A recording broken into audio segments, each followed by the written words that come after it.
Hello, everyone. Welcome to my podcast. I'm Monty Gross. I'm a health coach. I have a degree in sports and nutrition.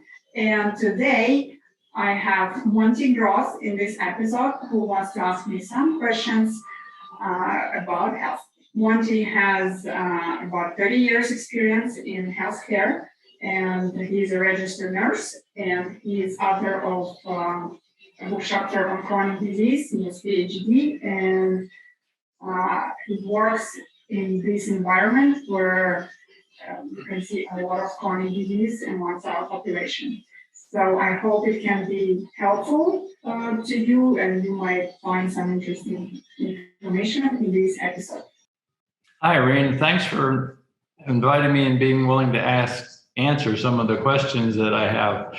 I teach chronic disease self-management, at least I have in the past. And one of the frequent questions that I get is that people are trying to lose weight, and they start getting the idea that they have to count their calories. So,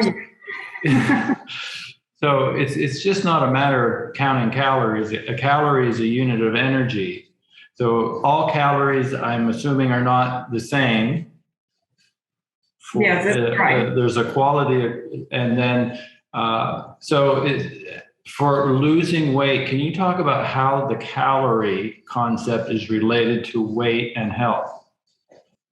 Okay, so the calorie theory is pretty much dead for now, and it was the basic theory for everyone who wants to lose weight for a very long time. Now we can see that it's a myth, and counting calories has nothing to do with your health, because your health, your body is controlled and regulated by hormones. So what is calorie? Calorie, basically, it's a measure of heat. It's a measure of heat. If you take something, put it in a closed calorimeter, combust it, and that's how we measure calories. The problem is, first of all, our body is not a closed system. Our body is an open system. You cannot apply this thermodynamic law to our body because it's not a closed system. And second, whenever you measure food you ingest as a calories, it's not a right way to measure it, because first of all, food you eat differently influence your hormones, and food you eat has different purposes in your body. For example, if you eat protein, it does not go to being oxidized as energy. So why we consider, for example, you ate a steak, it's whatever, 300 calories, why you consider it as energy you ate? Because you're not going to spend your body is not going to use this 300 calories for energy, because protein is main source of its main building system in our body. It's a building block in our body for everything, all enzymes, all system pathways, biological pathways, they all made up of protein. Every organ in our body made up of protein. Protein is needed in so many organs, so many pathways. It's main building block of our body. It's not going somewhere and being combusted for energy. So that's why you can see it's not a right way to measure your energy intake and energy expenditure, because not all food you eat going to be utilized by your body as energy. It's not going to happen. Yeah, but we've often been told that if you are a certain size or you have certain activities, you should eat so many calories a day as a measure of the volume of food you should eat or not. Yeah, it was very famous calorie in, calorie out. They call it Zika model, and it's not working because it depends which food you eat. So if it's so easy, and as many doctors even say, eat less, move more, why we all, like as a population, why we're all so sick now?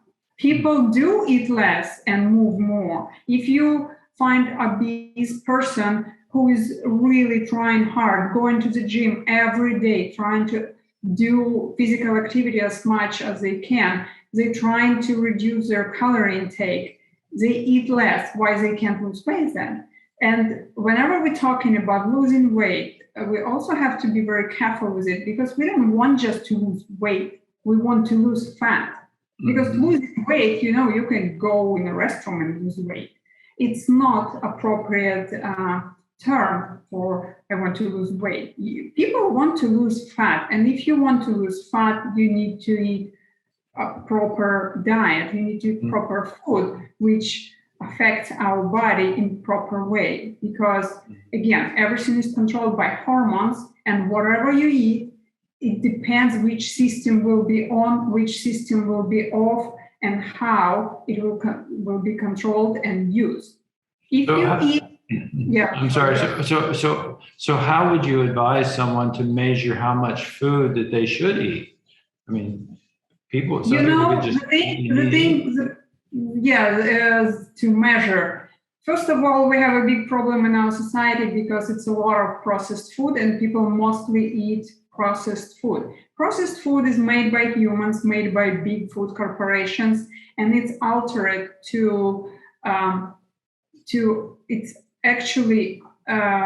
it's altered your taste buds. You want to eat more.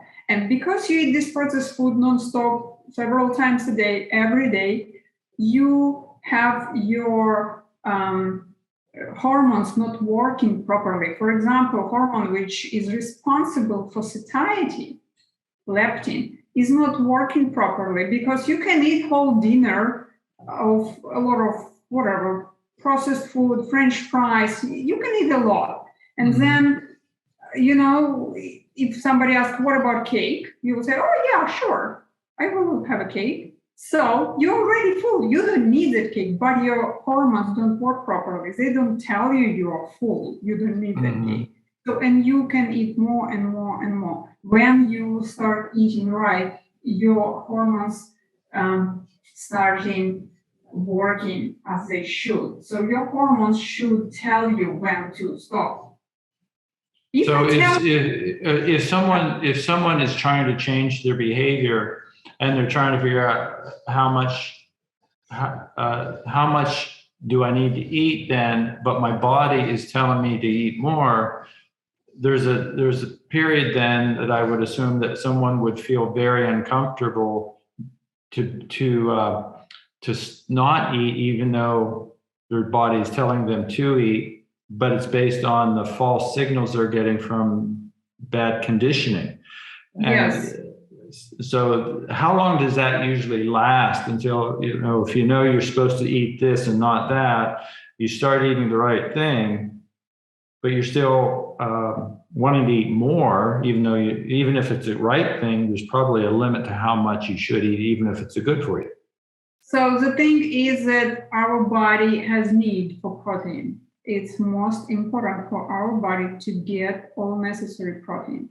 So basically, whenever a person wants to eat more and more and more, it means that her body or this person's body didn't get enough proteins. And your body will send these signals for hunger, for eating more, until it will be satisfied with amount of proteins it needs. So if I give you steak and a couple eggs, and you eat it, and you, let's say, oh, I feel hungry, I want another steak. Okay, another steak, eat more eggs. How many you will be able to eat?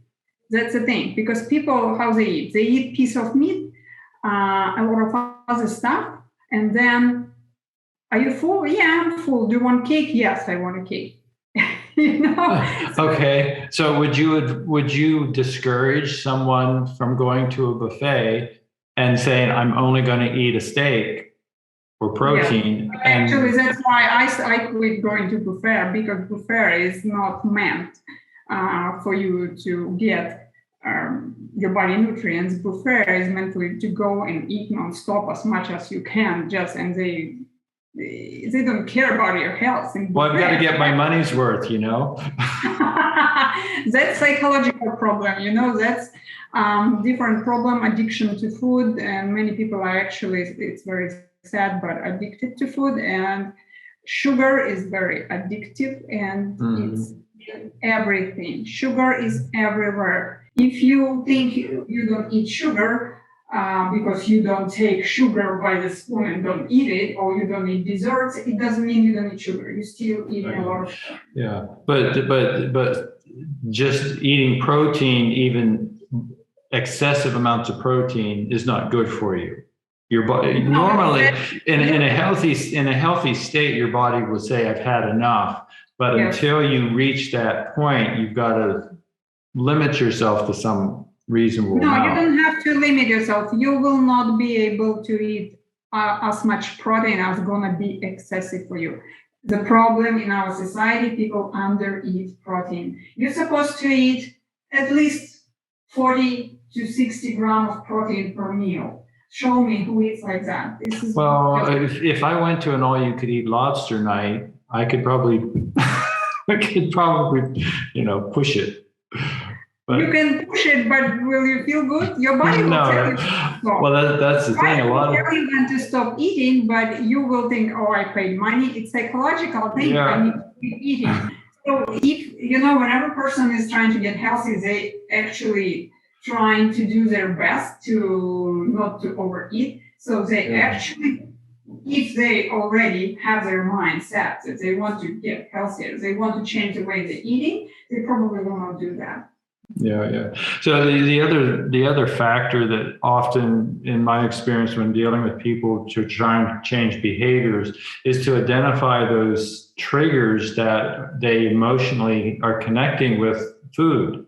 So, mine, as you well know, is popcorn. So when I watch a movie, I want, it's a trigger. I want to have popcorn.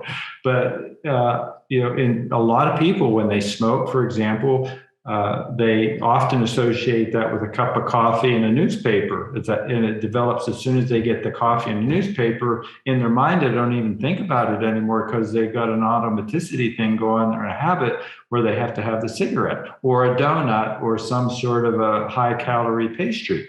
So again, that's one of the things that to help people improve their health is to be aware of what are the triggers that are making you do these behaviors, being aware of those, and then realizing when you hit that trigger, have a plan B or another plan of activity to do instead of that bad behavior.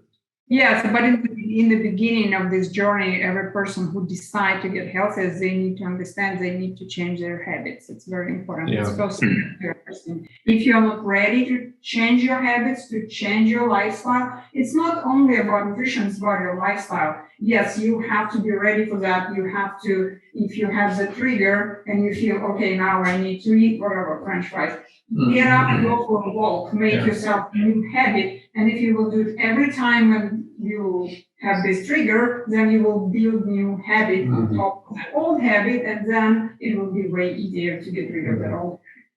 In your experience, when you coach people and trying to get them to change their behaviors and eating style, how long have you observed it takes people from going from the mindset, "Oh, this is going to be terrible," until they start realizing the health benefits of eating a healthy, nutritious, protein-based diet? Yes, it depends. It depends on personality of each person. Somebody has more difficulties with that. For someone it's easier. It depends. It's very personal. And again, it depends on how much someone is committed to that. So if someone is really committed and they start to work with me, they know that they're gonna do that for at least a month. And usually at the end of the month, they see good results. And I saw many people with good results, even not just that they're losing fat, but they do their lab work and they see their blood work markers, which are most important to assess your metabolic health, and they see how much they can improve those markers, which is very important. And they actually after that they want to stay and keep doing it because they see so much progress. So I think in months it's very real to see progress. Yeah, in the experience I've had, it seems like the person who wants to make the change needs to know why they want to make the change, be committed to it, and take responsibility for it instead of blaming and pointing fingers outside themselves. Yes. It's like it's their fault or my friend. Yes, it's usually everybody else's fault, but again, people should be aware of that they can change it. There's a lot of things which contribute to that, and of course, fast food is very accessible. It's everywhere. It's easy. You go through the airport, for example, you will not find healthy food there really if you don't look for it, especially. But fast food will be everywhere, and it's easy to go grab something, eat, and go. But if you're aware, if you're conscious about your eating choices, then it's a different story. You will go and look and find it. Yeah, you reminded me of one. We had talked about triggers that make people to trigger their habit of doing something unconsciously, like the cigarette or the donut that I mentioned. But one of the key things that I recommend to people is to look at the environment they're in and change the environment. Like if they have a closet full of junk food, to get rid of it, or to, if they know that they're going to drive by a certain place that's going to trigger them to stop and get a donut, take a different route. Be aware of the triggers. Actually, it's whenever I work with people, it's my first what I tell them to do to get rid of all junk food from the house. They have to just get rid of it. There is no way you will have it in the house and you will not eat it. So yeah, it makes a big difference. So just kind of wrap things up then, we started talking about calories, and you're saying that's really old school thinking and it's not really valid. And the best advice you would say then is to cut out processed foods, eat protein, and watch your behaviors and triggers so you don't get associated with the bad food. First of all, cut out processed food. It's number one step for everyone. If you just cut out processed food, you'll already be better. And then there are many layers to that. So yes, you have to cut out sugars. You have to cut out all vegetable seed oils. And if you eat enough protein and saturated fat, you will be fine pretty quickly. You will see how you can eat to satiety, how you will be full after a meal, and you don't need actually to go and keep eating and eating and eating. Mm-hmm. So this will be probably the first main advice. Yeah. Well, thanks for your time today. I really enjoyed your exchange and conversation. Thank you for your questions, and hope it was helpful. Yeah, I'm sure it was, and I'm sure we'll have some other questions that we can discuss in a future podcast. Yes, it will be great. We'll be happy to help and answer. Okay. All right. Take care now. Okay. Take care. Bye-bye. Bye.